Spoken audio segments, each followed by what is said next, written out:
Hindi agad ipadedeport ang nangharas umanong Russian vlogger. Dahil po yan sa patong-patong na reklamong kailangan muna niyang harapin dito sa Pilipinas.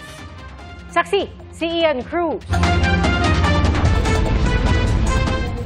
Nakaposas nang iharap sa media ang Russian vlogger na si Vitaly Dorovetsky.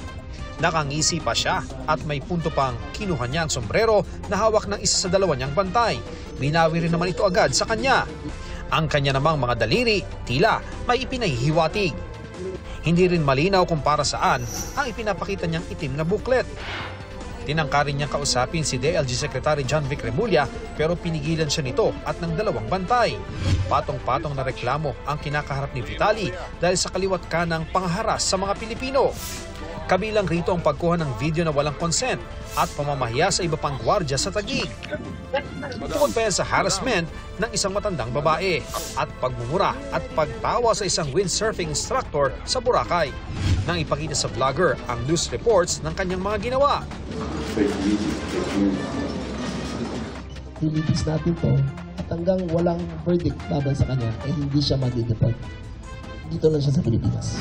Ayon kay Secretary John Vic Remulla, kahit nga raw payagan pa ng korte na makapagpiyansa ang Russian vlogger ukol sa mga kinakaharap niyang asunto, hindi pa rin siya basta-basta makakawala. Under legal custody siya ng PNP dahil sa kaso, pero under restricted custody ng Bureau of Immigration. So habang walang hearing, ay doon lang siya muna kasama ang Bureau of Immigration as an undesirable alien.